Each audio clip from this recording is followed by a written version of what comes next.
Lucky new city bank से अपना supreme card लेकर निकल रहा था।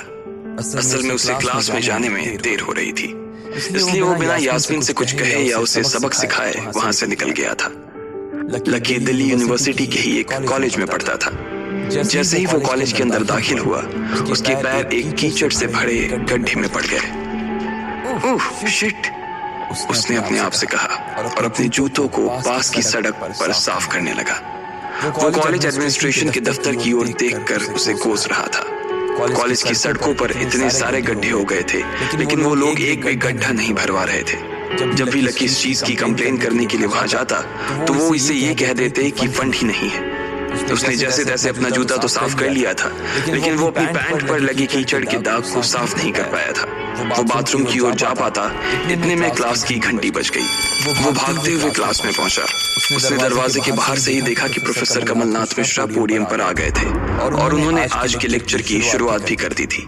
जैसे ही उनकी नजर बाहर खड़े लकी पर पड़ी, तो उनकी आंखें निराशा से भर आई। इधर लकी का सिर भी शर्म से झुक गया था और उसे अंदर ही अंदर बुरा लग रहा था। कॉलेज में जितने भी प्रोफेसर थे, उनमें से कमलनाथ जी को लकी सबसे ज्यादा पसंद करता था। बाकी प्रोफेसर ये बात जानते थे कि लकी पढ़ाई के साथ साथ जॉब भी करता था, इसलिए उसका पढ़ाई में ध्यान नहीं था। इसलिए वो भी लकी के ऊपर ज्यादा ध्यान नहीं देते थे। कुछ लोग तो पूरी क्लास के सामने उसका मजाक भी उड़ाते थे, लेकिन सिर्फ कमलनाथ जी ही ऐसे प्रोफेसर थे जो उसके साथ बराबरी का व्यवहार करते थे। लकी बिना कुछ कहे वैसे ही अपना सिर नीचे झुकाए क्लास में दाखिल हो गया। जैसे ही उसके पैर क्लास में पड़े, सभी लोग उसकी ओर देखने लगे। अबे ये फटीचर कब से लेट आने लगा? सूरज पश्चिम से उग सकता है, लेकिन ये कभी लेट नहीं हो सकता। आज क्या हो गया ऐसे?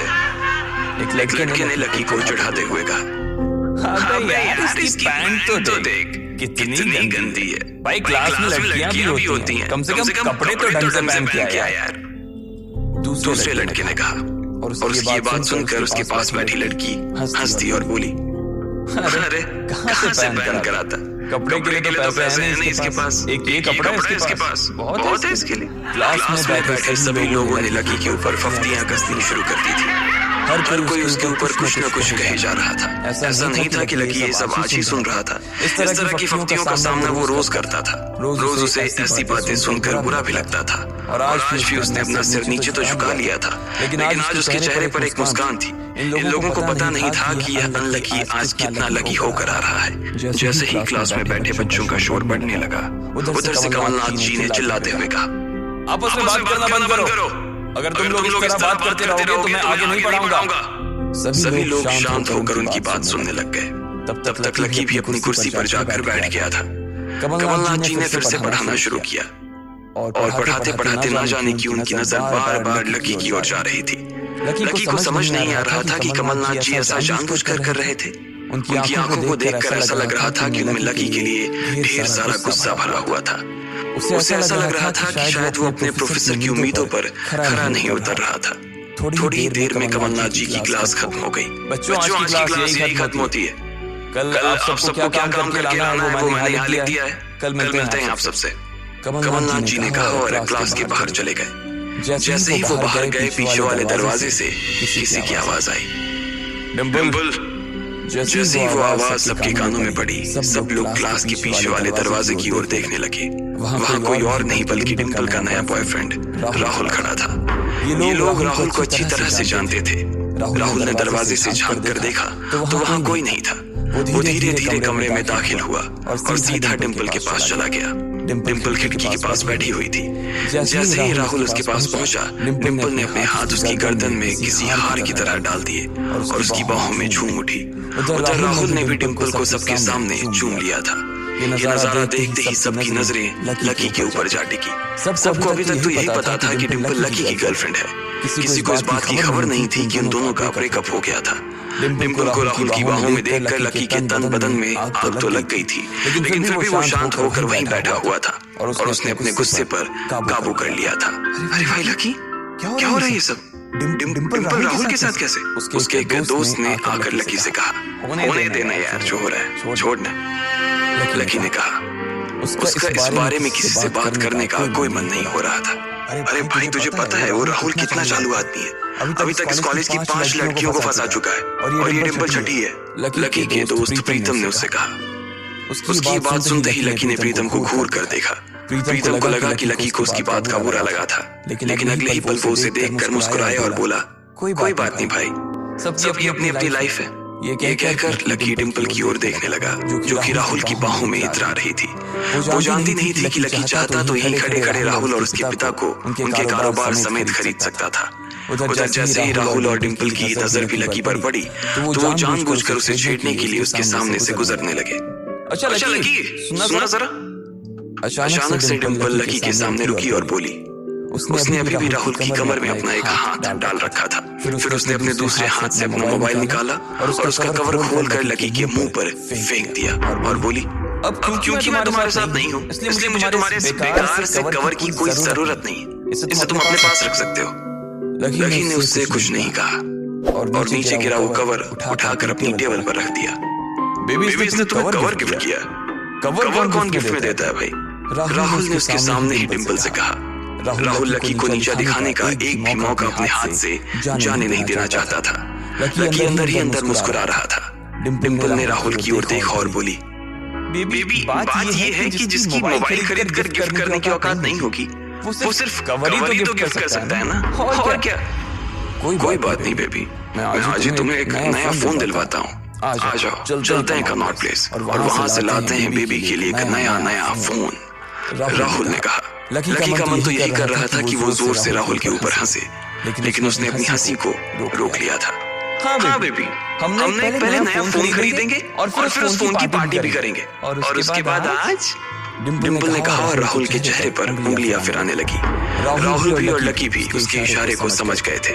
लकी जानता था कि ये सब सिर्फ उसे चिढ़ाने के लिए वो कर रही थी, लेकिन लकी को खुद के लिए नहीं बल्कि डिंपल के लिए बुरा लग रहा था। वो मन ही मन ये सोच रहा था कि अगर डिंपल थोड़ा सा और इंतजार कर लेती तो आज लकी उसके लिए फोन की पूरी दुकान खरीद कर रख देता। भाई ये सब क्या हो रहा है? तेरे सामने ये सब हो रहा है और तू बस मुस्कुराया जा रहा है। गुस्सा नहीं आ रहा तुझे? प्रीतम ने लकी से पूछा। नहीं यार, जो हो रहा है अच्छा ही हो रहा है। जो होता है वो भी अच्छे के लिए होता है, इसलिए चल यार छोड़। लकी ने कहा और फिर राहुल और डिंपल की ओर देखने लगा। अब उन दोनों की नजर लकी के मुस्कुराते हुए चेहरे पर पड़ी तो वो अंदर से भवक गए। दोनों ही ये सब सिर्फ और सिर्फ लकी को जलाने के लिए कर रहे थे, लेकिन वो तो ऐसे बैठा था जैसे उसका और डिंपल का कोई रिश्ता ही नहीं था। जब अपनी इस बातों का लकी के ऊपर कोई असर होता नहीं दिखा तो डिंपल राहुल से बोली, बेबी चलो यहाँ से। बेबी नहीं बेबी, हबी। आज से तुम मुझे हबी बोलोगी और मैं तुम्हें बोलूंगा मेरी प्यारी वाइफी। राहुल ने कहा और लकी के सामने ही डिंपल को चूम लिया। ये देखते ही लकी थोड़ा सा जल भुन तो गया और उसका जवाब भी वो राहुल को देना चाहता था, इसलिए उसने कहा, डिंपल ये सब क्यों कर रही हो तुम? क्या दिखाना चाहती हो इससे? लकी को डिंपल का ऐसा रूप देखकर उसी के लिए बुरा लग रहा था। राहुल की किसी बात का तो लकी के ऊपर कोई असर ही नहीं हुआ, लेकिन लकी की इस बात का राहुल को जरूर बुरा लग गया था। उसने गुस्से से अपनी नाक फुलाते हुए कहा, ओए फर्नीचर, ज्यादा बकवास करने की जरूरत नहीं है। आज के बाद अगर तूने मेरी डिंपल के बारे में कुछ कहा या उसकी तरफ आंख उठाकर भी देखा ना तो मैं राजपथ पर तेरी परेड करवा दूंगा। रहने दे भाई, उसकी जरूरत नहीं पड़ेगी। मैं खराब चीज ना तो देखता हूँ और ना उसके बारे में बात करता हूँ। लकी ने कहा और फिर से प्रीतम की ओर देखकर हंसने लगा। जिस तरह से लकी आज राहुल के मुंह पर जवाब फेंक कर मार रहा था, प्रीतम को तो विश्वास ही नहीं हो रहा था कि ये वही लकी है जो उसका दोस्त हुआ करता था। उधर राहुल उसका जवाब सुनकर गुस्से से लबरेज हो रहा था। वो लकी को सबक सिखाने के लिए अपना घूंसा तान कर उसकी दिशा में बढ़ा ही रहा था कि इतने ही में पीछे से एक लड़की की आवाज आई, डिंपल। सब लोगों ने फिर से उस आवाज की ओर देखा। वहाँ पर एक थोड़े छोटे कद की लड़की खड़ी थी और वो गुस्से से डिंपल की ओर देख रही थी। उसकी आंखों पर चश्मा लगा था और उसके बाल खुले हुए थे। अब तू हद से आगे बढ़ती जा रही है डिंपल। लकी जैसे लड़की को छोड़कर तू इस एक नंबर की लफंगी लड़की के साथ पड़ी है। तुझे तो कॉलेज की किसी गड्ढे में जाकर डूब मारना चाहिए। साक्षी क्या कह रही है तू? जुबान संभाल अपनी, डिंपल ने कहा। राहुल के बारे में बुराई नहीं बल्कि लकी के बारे में अच्छी बातें सुनकर डिंपल का मन खराब हो गया था। जब डिंपल लकी के साथ थी तो उसकी साक्षी से भी अच्छी दोस्ती थी। साक्षी एक बहुत ही सुलझी हुई लड़की थी। जब भी डिंपल और लकी के बीच किसी बात को लेकर झगड़ा होता तो डिंपल उसे सुलझाने के लिए अक्सर साक्षी की मदद लेती थी।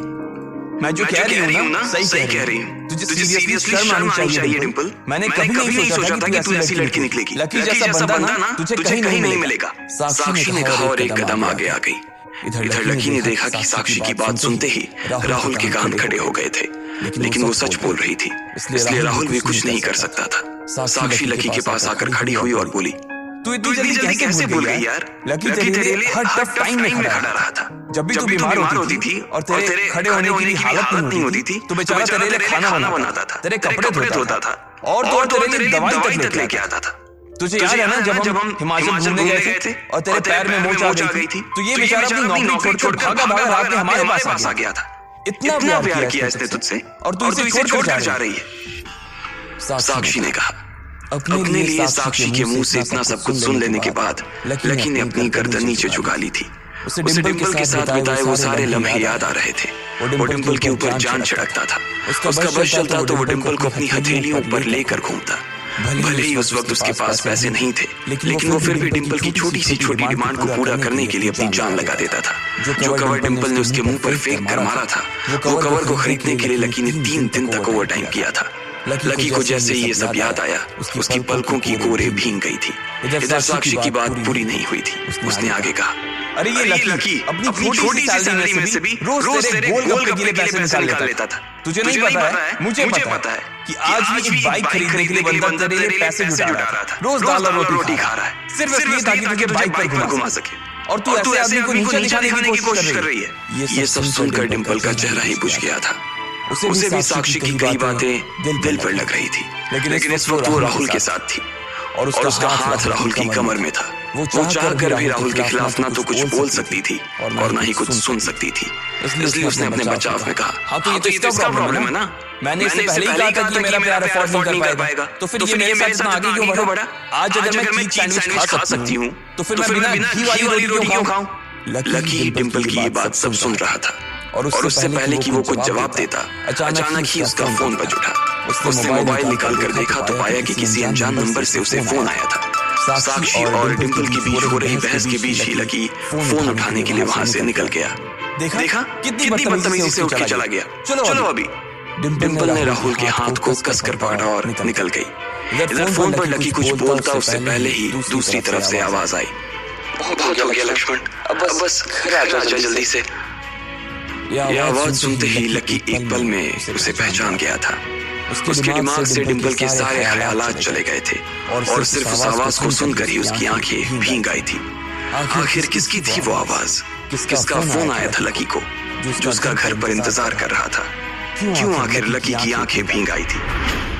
आपको क्या लगता है, क्या होंगे इन सभी सवालों के जवाब? कमेंट बॉक्स में कमेंट करके जरूर बताएं।